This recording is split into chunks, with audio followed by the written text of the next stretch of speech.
walking barefoot.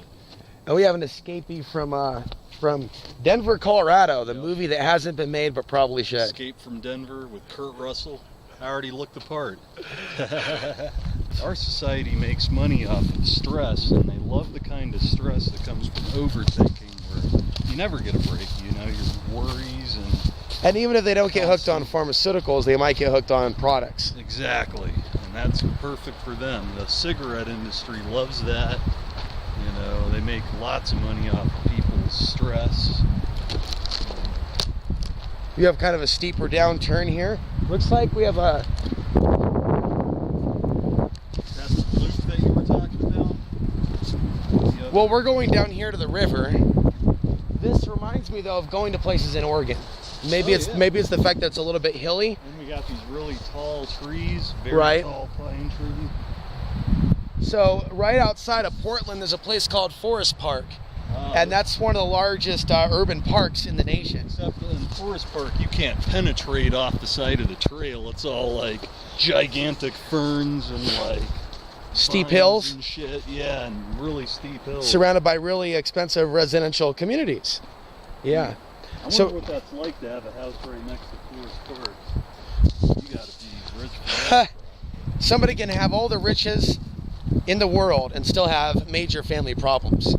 That's one thing that one time a guy took me, this was someone that I knew in Portland, to go make some extra money assembling IKEA furniture. So we were somewhere in the West Hills of Portland, and hearing this guy's wife yelling at him behind closed doors, it was a good reminder, even if you've got it all and a beautiful... It was some sort of materialistic, I don't know, but it definitely...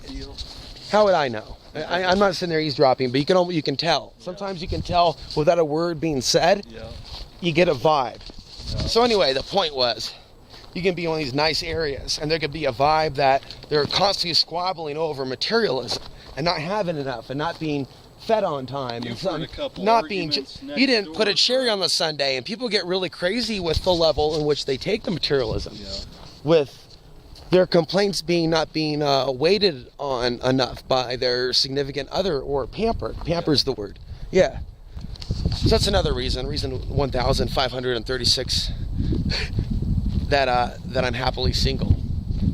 Yeah, even though if I am a body in this matrix and I've gone my own way, there's a reason why I'm grateful that I've made those choices. Yeah. All right. I've noticed anyone who's in a relationship seems to like stumble into that relationship like really randomly if it's a good one.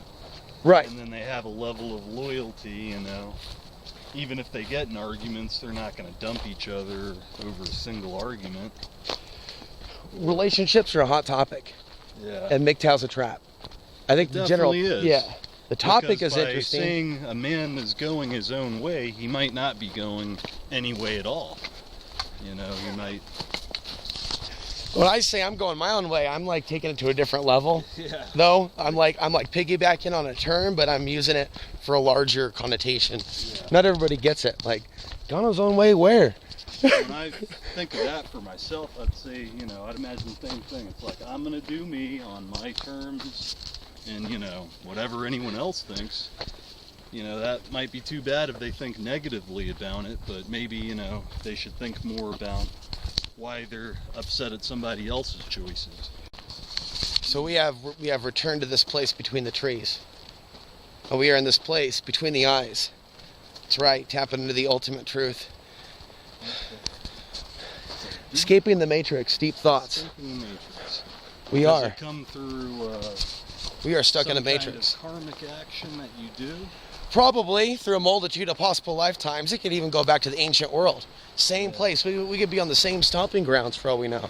Yep.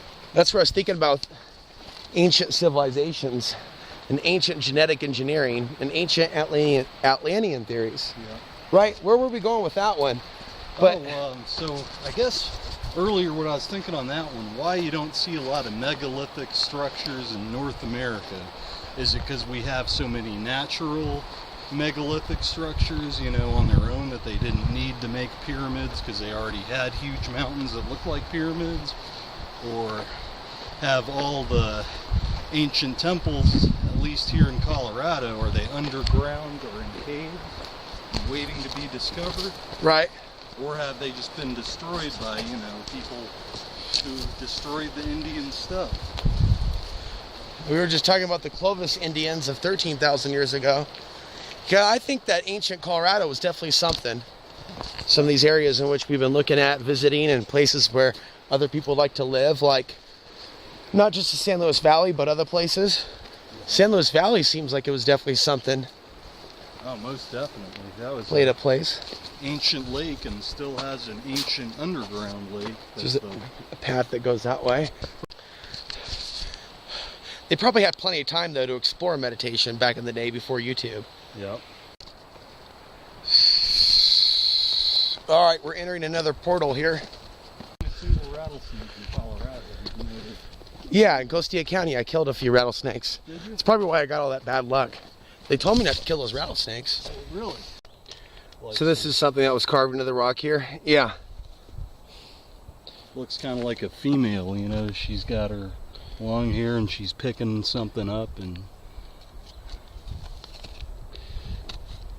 Like the rays of the sun on the head. yeah. Holding something.